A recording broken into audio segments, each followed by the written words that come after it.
चित्तवृत्ति में एक बात उतार कर रखना, जब तक आप शिव की शरण में नहीं गए तब तक दुख तुम्हारा है, और जिस दिन तुमने एक लोटा जल महादेव को चढ़ाना प्रारंभ कर दिया तो तुम्हारा दुख महादेव का है।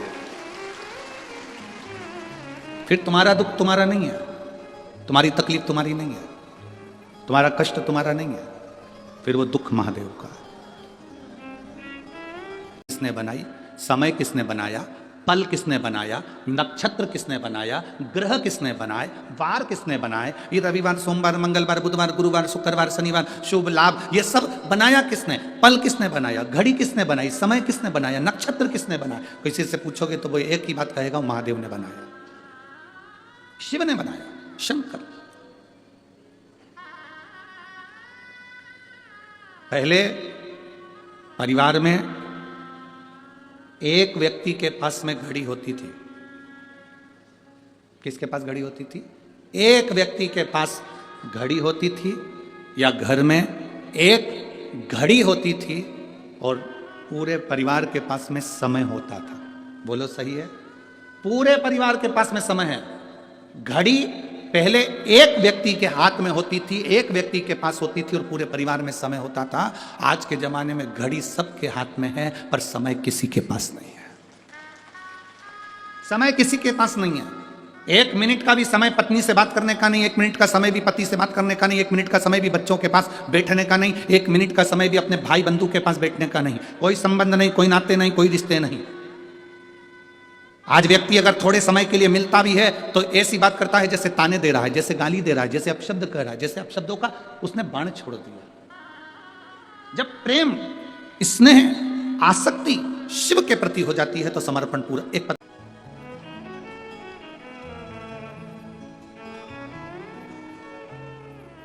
यही आसक्ति।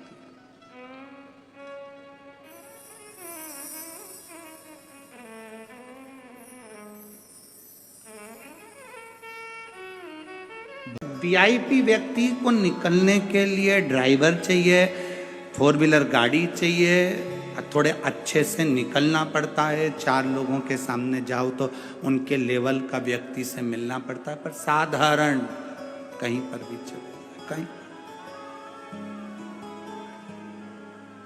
अभी कलम श्री अमरजीत जी मेहता जी से कह रहे थे कि हमने कई कथा करी और जजमान लोग जो होते हैं, जो यजमान होता है वो तो बढ़िया अपने लिए सोफा मोफा लगाता है और सोफा और कुर्सी लगाकर बैठ के कथा सुनता है। तो हमने अमरजीत सिंह जी से कहा, मेहता जी से, कि बड़ी गजब की कथा है तुम्हारी भटिंडा की। एक भी सोफा दिख नहीं रहा और उस पर ना तुम बैठे दिख रहे हो, ना तुम दिख रहे हो। हमसे सब्जी लेके सबसे मिल के आ गई और भी आई। तो भगवान नारायण से एक बार लक्ष्मी जी ने कह दिया था, देखो वो शंकर भगवान को अपनी पत्नी को रोज नंदी पर बिठाते हैं और घुमाने ले जाते हैं। तुम मुझको आज तक लेके नहीं गए, साल में एक आध बार ले जाते हो जब कोई सत्यनारायण जी की पूजन कराता है तब, उसके सिवाय मुझे लेकर नहीं जाते। भगवान कहने लगे क्या चाहती है, मुझे घुमाने लेके चलो। भगवान ने कहा चल अब भी चल तू। लक्ष्मी जी बोली अब भी आई। जो लक्ष्मी जी तैयार होने गई, शाम हो गई, संध्या, 8 दरवाजे द्वार बंद करने लगी, खिड़कियां बंद करने लगी, रात हो गई। लक्ष्मी जी आके बोली अब तो अंधेरा हो गया, अब कैसे घूमने जाए। भगवान शिव नारायण ने कहा फिर अब कल चलेंगे। परंतु लक्ष्मी जी ने नारायण से कहा मुझे एक बात पूछना है, आप उत्तर दोगे? हाँ बोलो। शंकर भगवान तुरंत पार्वती जी से कहते हैं कि चल, और पार्वती सारा घर छोड़ के नंदी पे बैठ के चली जाती है। एक बार नहीं सोचती कि दरवाजा लगाऊं कि खिड़की लगाऊं कि द्वार बंद करूं। इनको टेंशन नहीं रहता क्या घर का? भगवान विष्णु ने कहा घर होए तो टेंशन हो,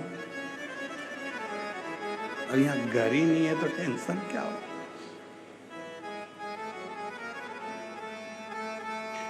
इनके घर में कुछ भी नहीं है। भगवान विष्णु ने कहा हो भी तो क्या फर्क पड़ता है। जब जाते हैं पति पत्नी घूमने के लिए शंकर पार्वती जी गले से भोलेनाथ जी बाबा को उतार के दरवाजे पे छोड़ जाते हैं, जिसके बाप में दम वो घुस जा, जिसके पिता में बल हो जा।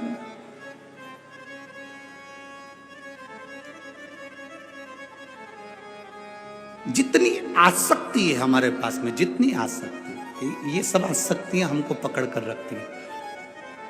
और जिस दिन हमने सोच लिया राम जी को खेत राम जी की चिड़िया, बस सोच के बैठ गए अब तो जाना है, अब वीआईपी शंकर पार्वती बिल्कुल, ये वीआईपी है ही नहीं, इनको तुम वीआईपी समझना भी मत हो। शंकर पार्वती को कभी वीआईपी मत समझो कि बहुत वीआईपी है। हाँ,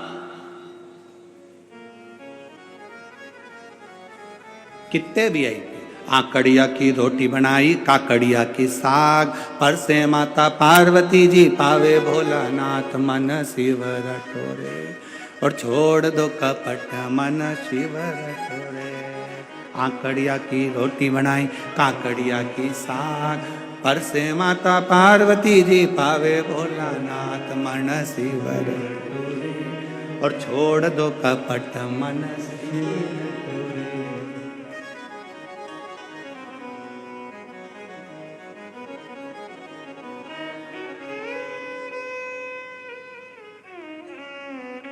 जा रहा है।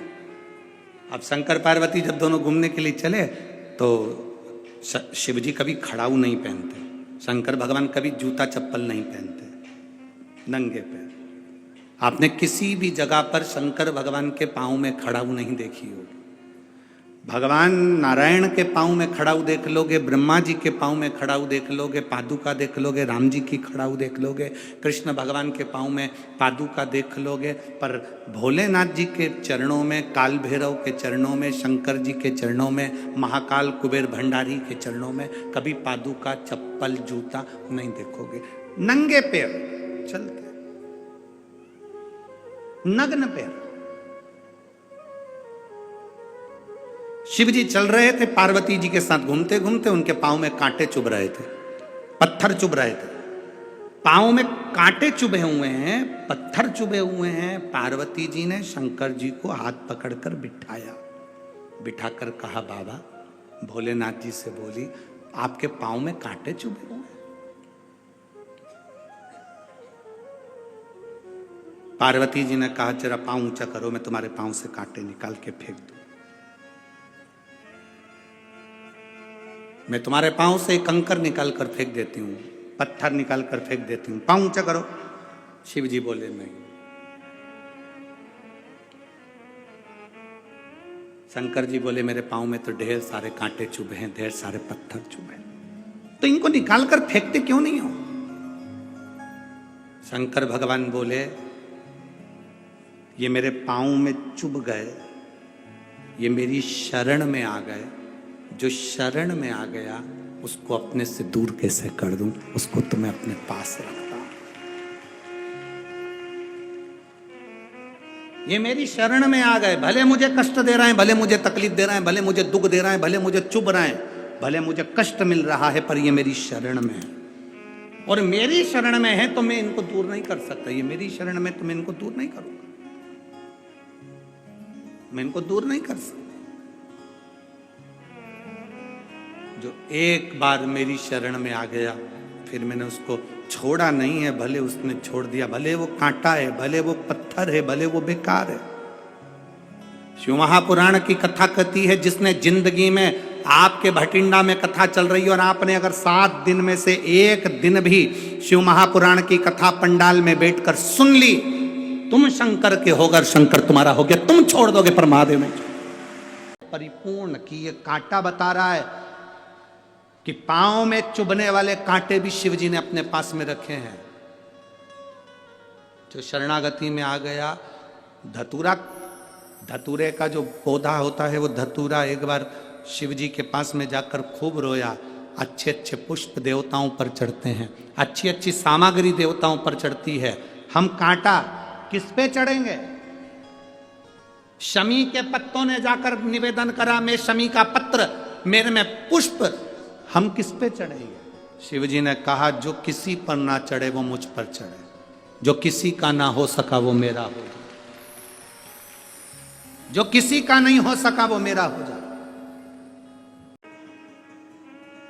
किसी काम का नहीं। बिच्छू कानों में डाले हुए, तुम में से कितने लोग हैं जो बिच्छू को पालेंगे? बिच्छू तुम्हारे पास में आ जाए तो भग जाओ, पर बिच्छू भी उसने पाल रखा। जो किसी काम का नहीं वो मेरे काम का।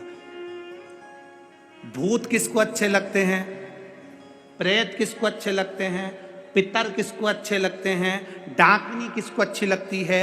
असुर किसको अच्छे लगते हैं? राक्षस किसको अच्छे लगते हैं? भूत, प्रेत, डाकनी, पिशाचनी, चुड़ैल, भयंकर, ये किसको अच्छे लगेंगे? किसी देवता को अच्छे नहीं लगते।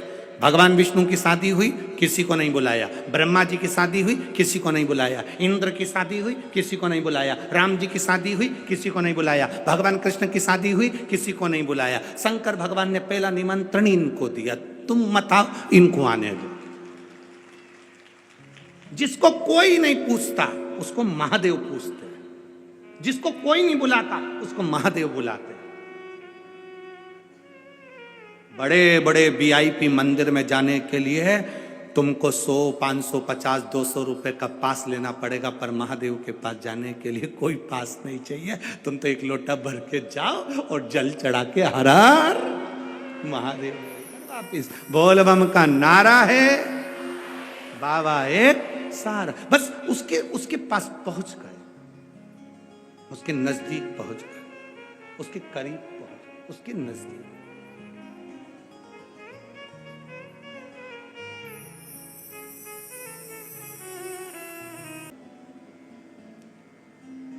दक्ष प्रजापति की सभा लगी है, सब बैठे हैं। शिव का ध्यान नहीं गया, श्राप मिला, शमशान का निवास मिला। कोई बात नहीं। शिव महापुराण की कथा एक बात बहुत अच्छे से कहती है कि आप जहां रहें वहां खुश रहें। छोटे से मकान में भी अगर आप अपनी जिंदगी जी रहे हैं तो ये कभी मत सोचना कि आपकी जिंदगी दुखमय है।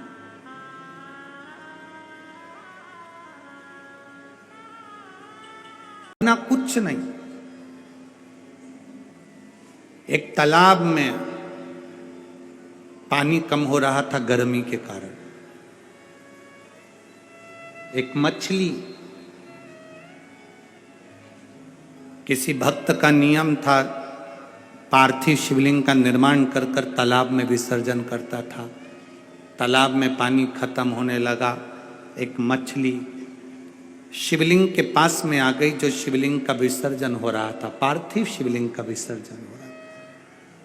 मछली ने शिवलिंग से कहा, बाबा, ए बाबा भोलेनाथ, क्या मैं मर जाऊंगी? इस तालाब में तो पानी नहीं बचा, अब मैं मरने की कतार पर आ गई हूं बाबा, मैं मरने वाली हूं।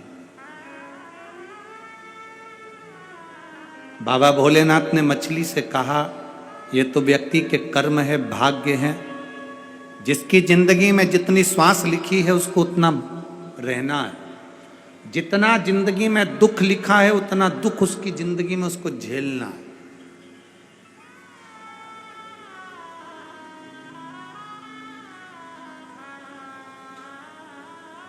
जितना किस्मत में लिखा है उसको उतना भोगना है।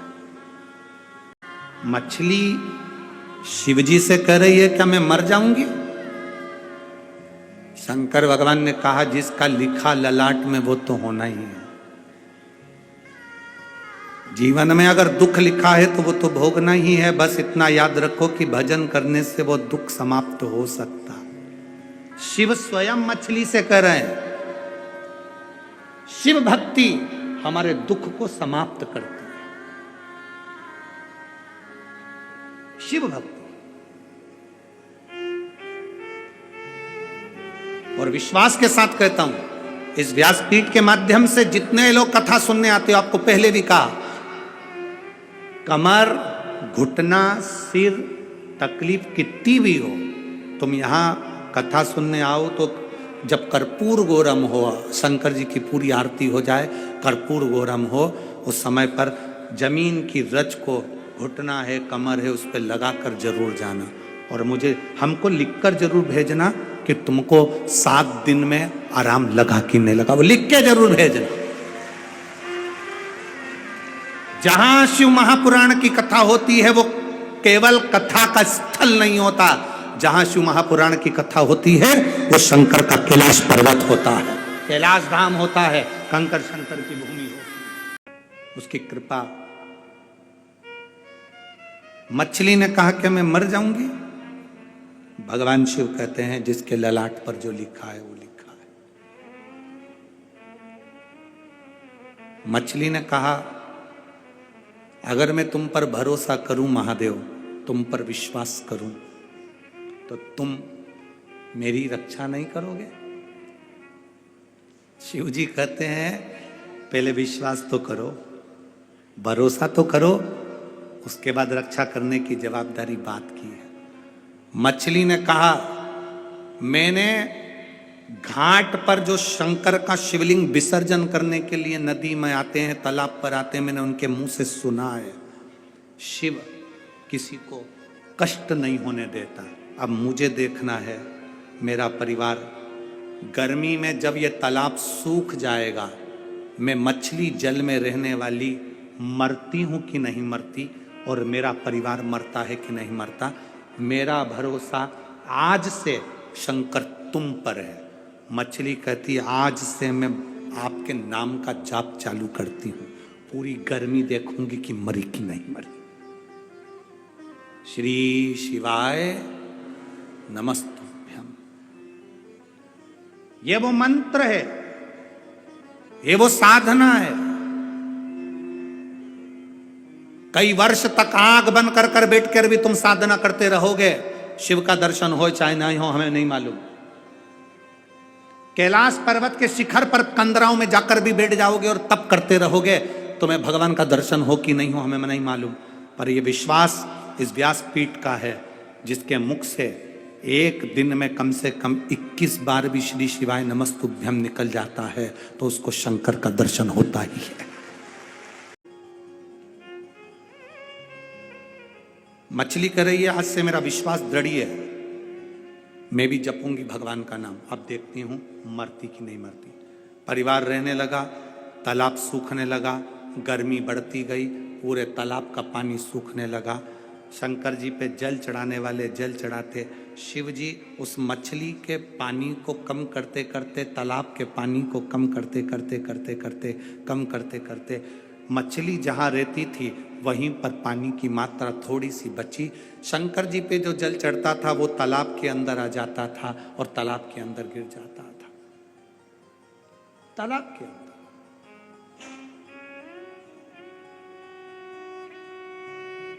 तालाब में जल गिरता, तालाब,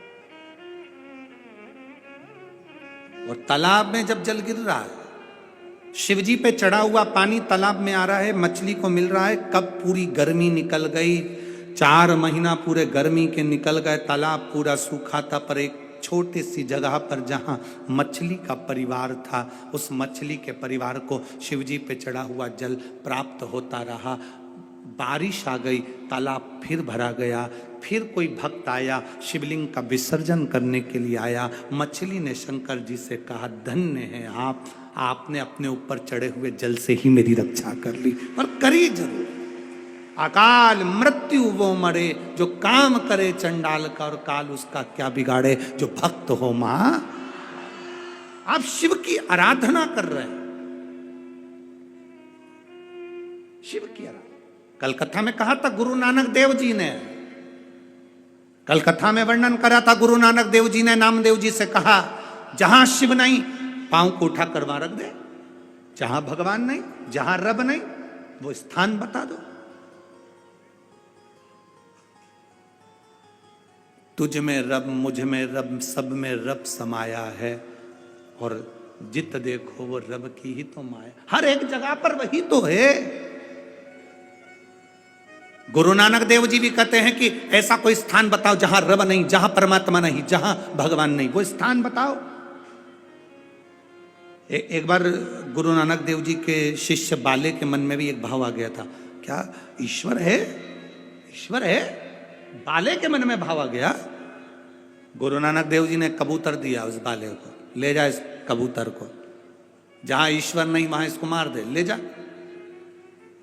बाले ने कहा ईश्वर जहां नहीं वहां मार दूंगा, जहां कोई ना देखे, जहां कोई ना देखे इस कबूतर को वहां मार दे। बाले उस कबूतर को लेके जंगल में चले गया। गुरु नानक देव जी अपनी भक्ति में लीन, बाले कबूतर लेकर पहुंचा जंगल के अंदर। बाले को लगा जंगल में कौन देखेगा, बाले कबूतरों मारने के लिए जंगल में आतुर हुआ। तब उसके स्मरण में आया ये वृक्ष इस कबूतर को देख रहा है, आकाश कबूतर को देख रहा है, पृथ्वी कबूतर को देख रही है, जल कबूतर को देख रहा है। बाले गुरु नानक देव जी के पास वापिस आ गया। बाले ने गुरु नानक देव जी के चरणों को प्रणाम कर कर कबूतर वापिस दिया। गुरु नानक देव जी ने पूछा, क्यों रे बाले, तूने इस कबूतर को नहीं मारा? बाले ने चरण पकड़कर कहा गुरु नानक देव जी से, आपने कहा था जहां कोई ना हो वहां मारना। मैं जहां मारने के लिए जाता हूं वहां पृथ्वी रहती है, आकाश रहता है, वृक्ष रहता है, जल रहता है, हर एक में रब समाया है, तो उनके सामने कैसे किसी जीव को मार सकता हूं? इसलिए मैंने इस कबूतर को नहीं मारा,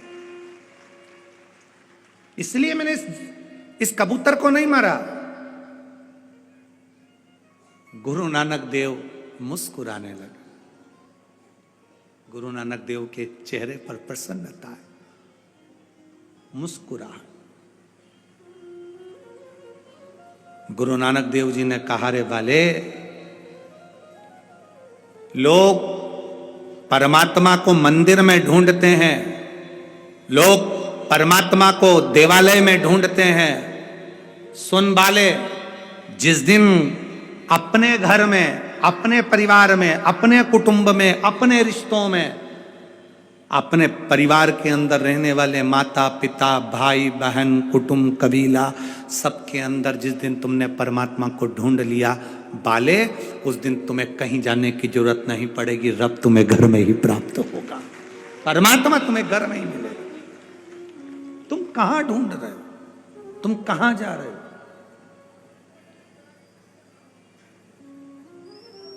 क्यों भटक रहे हो?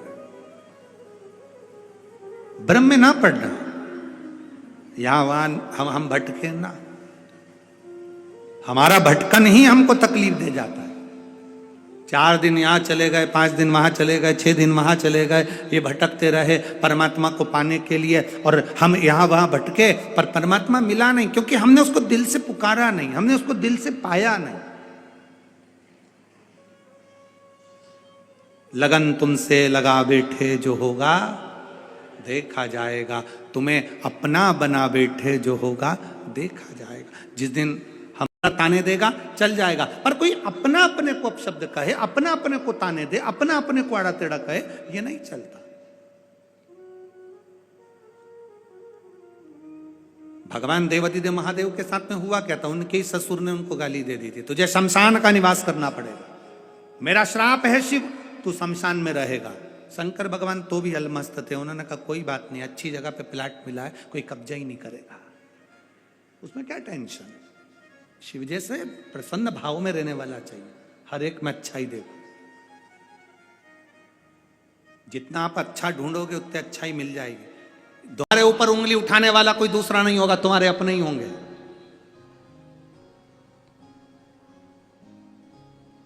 कोई दूसरा नहीं होगा, तुम्हारे अपने। वो लोग चिल्लाते हैं ना, भैया जी संघर्ष करो हम तुम्हारे, अरे जम के तो बोलो, हम तुम्हारे साथ हैं, भैया जी संघर्ष करो हम तुम्हारे साथ हैं। अब इतनी तेज चिल्ला के कह रहे संघर्ष करो हम तुम्हारे साथ हैं, अगर तुम साथ होते तो संघर्ष की जरूरत ही क्या पड़ती? संघर्ष की जरूरत क्या पड़ती? साथ नहीं हो तो संघर्ष की जरूरत है, कहना कठिन है। शंकर भगवान को गाली देने वाला कोई दूसरा नहीं था, शिव जी को अपशब्द कहने वाला कोई दूसरा नहीं था, शंकर भगवान को आड़ा टेढ़ा कहने वाला कोई दूसरा नहीं था। स्वयं देव अधिदेव महादेव को अपशब्द कहे उनके ससुर ने कहे, हे शिव मेरा श्राप है, तू शमशान में निवास करे। आपके भीतर शिव भक्ति जब जागृत हो जाए तो फिर क्या सोचना, क्या भी। भगवान देव अधिदेव महादेव का विवाह पार्वती जी के साथ होता है। माता पार्वती और शिव पधार रहे हैं, जोरदार ताली बजाकर स्वागत करेंगे। हमारे बीच में पधारे माननीय कैबिनेट दोनों मंत्रियों से निवेदन है, आप अपने 2-2 मिनट का सुंदर उद्बोधन संपूर्ण शिव भक्तों के लिए और संपूर्ण भटिंडा और पंजाब, पूरे पंजाब से आए हुए सभी शिव भक्तों के लिए बड़े भाव से व्यक्त करें और आपकी शुभकामनाएं संपूर्ण पंजाब वासियों को प्राप्त हो।